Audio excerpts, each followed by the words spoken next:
ஒரு குக்கரில் 1 கப்பு பருப்பு எடுத்து நல்லா கழுவி ஒரு 2 டம்ளர் அளவு தண்ணி ஊற்றி வச்சுருக்கேன்.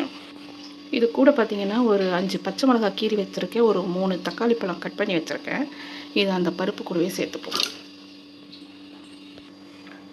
கொஞ்சமாக மஞ்சப்பொடி, ஒரு 1/4 டீஸ்பூன் மஞ்சப்பொடி போட்டுப்போம். இதை மூடி விசிலை போட்டு ஒரு 3 விசில் வந்ததுக்கப்புறமா ஆஃப் பண்ணிவிடுவோம். ஸோ குக்கர் வந்து 3 விசில் எடுத்துருச்சு. இதை ஓப்பன் பண்ணி பார்ப்போம்.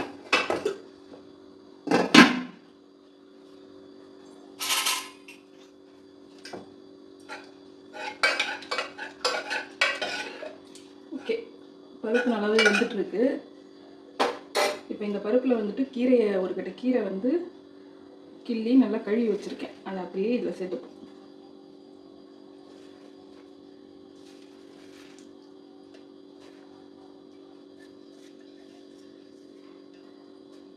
எக்ஸ்ட்ரா தண்ணி எதுவும் விட வேண்டாம். இந்த பருப்பில் இருக்க தண்ணியே போதும் இந்த கீரை வேகிறதுக்கு. இதை அப்படியே ஸ்டவ் வச்சுருவோம். இந்த பருப்போடு சேர்ந்து கீரை வேகட்டும். இன்னொரு கடாயை வச்சு கொஞ்சம் எண்ணெய் விட்டுக்கலாம். எண்ணெய் நல்லா சூடாகட்டும். எண்ணெய் சூடாகிடுச்சு. இதில் கொஞ்சம் கடுகு போட்டுப்போம். கடுகு நல்லா பொரியட்டும்.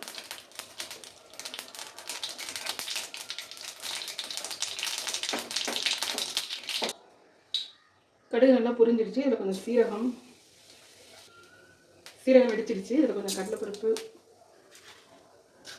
உளுத்தம்பருப்பு, கடலைப்பருப்பு இதை போட்டு கொஞ்சம் வறுத்துக்குவோம். இதில் ஒரு வெங்காயம் வெட்டி வச்சுருக்கேன். அதை போட்டு வறுத்துக்குவோம்.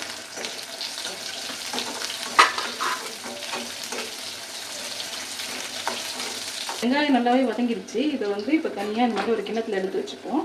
கீரை வெந்ததுக்கப்புறமா அதில் உப்பு போட்டு கரைஞ்சிட்டு அதுக்கப்புறமா இதை சேர்த்துப்போம்.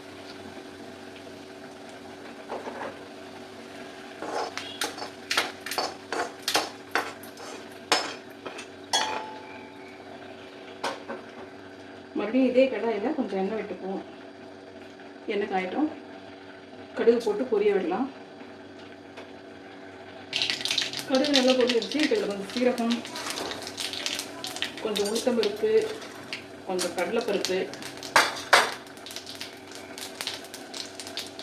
2 காஞ்ச மிளகாய் கிள்ளி போட்டுப்போம்.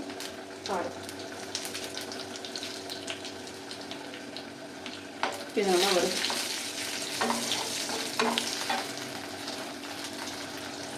இங்கே பீட்ரூட்டை கட் பண்ணி வச்சுருக்கேன். ஒரு 2 பீட்ரூட்டை அது கூட கருவேப்பிலையும் போட்டு வச்சுருக்கேன். அதை இதில் சேர்த்துப்போம்.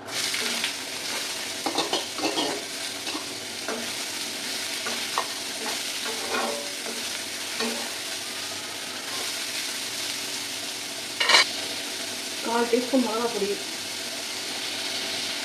4 டீஸ்பூன் மஞ்சப்பொடி, இதுக்கு தேவையான உப்பு எல்லாம் சேர்த்துப்போம்.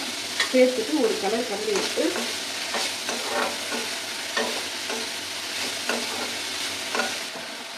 கொஞ்சமாக இதில் தண்ணி விடுவோம். இந்த காய் வேகிறதுக்கு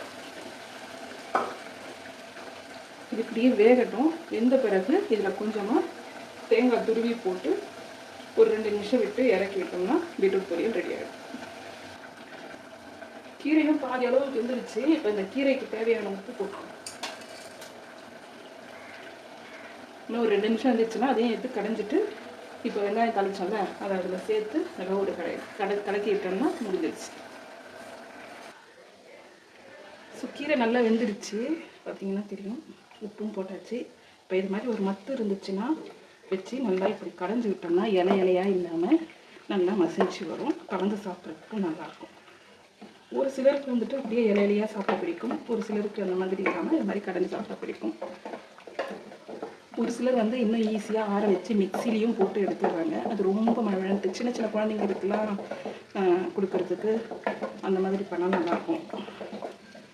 ஸோ இந்த மாதிரி மத்து வச்சு கடைஞ்சி அது மாதிரி சாப்பிட்டா அது ஒரு தனி டேஸ்ட்டு தான்.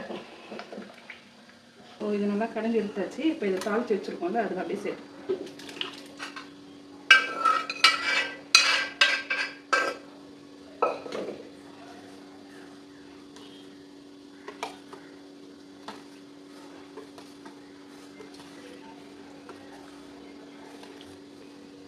ஸோ கீரை ரெடி ஆகிடுச்சு. பீட்ரூட்டும் நல்லா வெந்து வந்துடுச்சு. நம்ம ஊற்றுற தண்ணியெல்லாம் வந்து நல்லா சுண்டி வந்துடுச்சு. இந்த ஸ்டேஜில் வந்துட்டு நம்ம தேங்காய் துருவி சேர்த்துப்போம். நான் ஆல்ரெடி துருவி ஃப்ரீசரில் வச்சுருக்கேன் தேங்காவை, அந்த தேங்காய் தான் சேர்த்துருக்கேன். இதை இப்போ நல்லா கலந்து ஒரு 2 நிமிஷம் மட்டும் அப்படியே சிம்மில் வச்சு விட்டுருவோம். சூப்பராக பொரியல் ரெடி ஆகிடும்.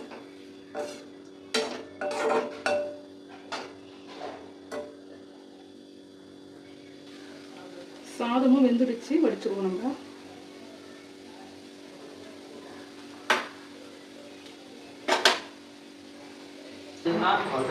ஃபைனலாக சுட சுட சாதம், கீரை, பீட்ரூட் பொரியல் எல்லாமே ரெடி ஆயிடுச்சு. வாங்க சாப்பிடலாம்.